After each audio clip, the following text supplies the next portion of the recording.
George Samuel Grossman in Paris, France. Je vais raconter un autre procès qu'il avait. Il a vendu une fois des vaches au préfet. Et le prix des vaches a descendu. Le préfet a regretté. Il lui a fait un procès en disant qu'il a donné des faux papiers parce qu'il faut faire un certificat de vie aussi pour les vaches, propre élevage ou acheter là et là telle et telle date. Et mon père a mis propre élevage et il s'est avéré qu'il ne se rappelait pas qu'il les avait achetés en Moravie quelque temps auparavant. Alors le juge lui dit, mais comment, vous qui êtes avocat, comment vous pouvez faire des faux certificats? Il a répondu au juge, monsieur, si je vous garde dans mon étable pendant 6 mois, je vous donne également un certificat. Comme ce juge était haï par presque tous les avocats, il y avait un rire énorme, il a dû évacuer la salle. Et mon père était interdit d'exercer pendant 6 mois comme avocat. Mais il en était très heureux.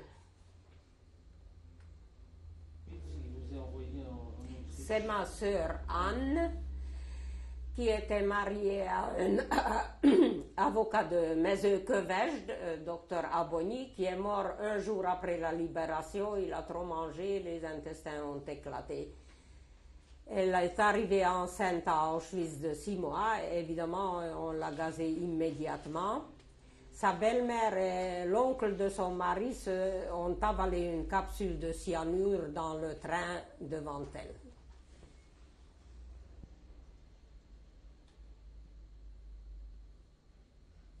C'est un livre écrit par le professeur Zoibert de l'université de Tübingen qui a retrouvé quelques adresses écrites dans une grange où nous avons passé 2 nuits pendant la marche de la mort à travers la forêt noire et qui a permis de nous retrouver à Calve, dans la ville où nous avons travaillé pour la fabrique Messerschmitt.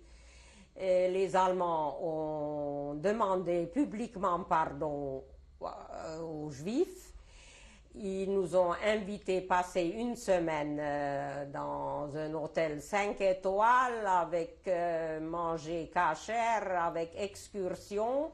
Ils nous ont fait parler en Allemagne dans les écoles, dans des presbytères, ils nous ont posé des dizaines et des dizaines de questions. Et ce groupe de jeunes Allemands finance aujourd'hui encore pour quelques déportés qui ne touchent pas de dédommagement des maisons de vieillards, des maisons de repos en Israël.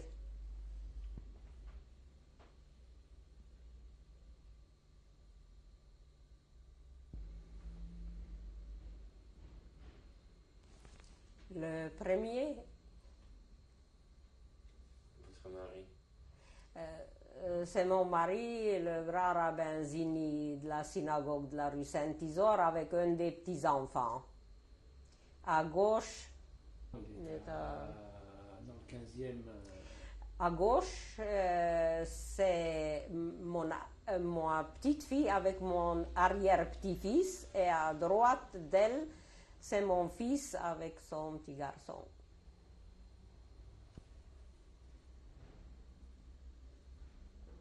Le tableau d'en bas, c'est une petite partie de mes 34 petits-enfants en Israël lors d'un mariage d'un neveu. Mon fils aîné est rabbin du Technion, professeur de mathématiques, premier prix de doctorat de mathématiques d'Israël, ceinture noire de karaté, rabbin, infirmier dans l'armée israélienne. Ok. Mon deuxième fils est rabbin à Ashdod. Il a 10 enfants, dont l'aîné se marie la semaine prochaine, qui est dans les troupes très très spéciales d'Israël, lieutenant, et qui reste dans l'armée pour le bon. Et mon jeune fils qui est sur la photo d'en haut est docteur en informatique, mais aussi grand savant en Talmud qu'en informatique.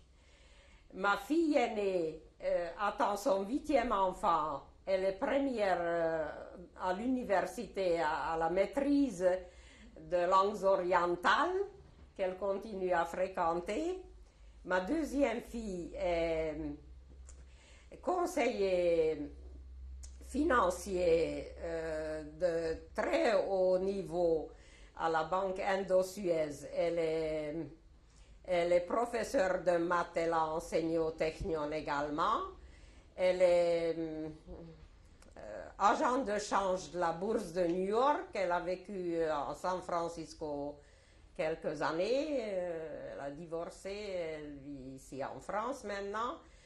Et ma plus jeune fille, elle est en Israël, mariée à un rabbin de Moshav marocain à côté de Beth-Shean. À côté d'Helmut Schmidt et sa femme se trouve ma mère avec la robe noire longue, le col en dentelle, à une exposition à Cologne où elle était invitée. Et elle a vécu en Allemagne après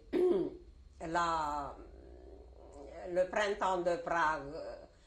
En 68, elle a pu sortir de Tchécoslovaquie. Elle a vécu une vingtaine d'années en Allemagne. Et quand elle est tombée malade, je l'ai emmenée en Israël pour y être enterrée et pas mourir en Allemagne.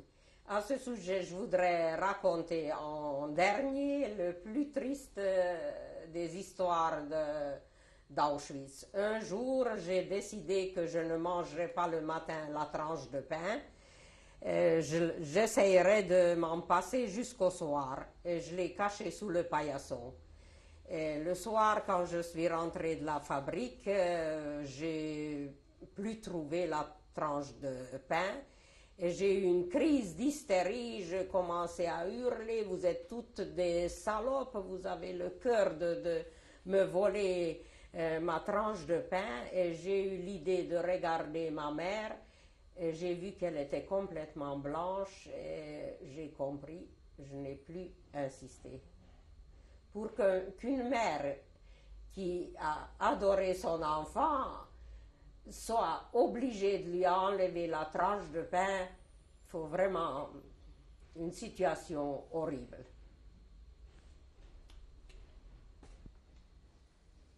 Là, je vous montre la veste de ma mère que j'ai retrouvée après 50 ans. Et pour rire des Allemands, je vous montre que pour les femmes, ils ont fait même des pinces au dos.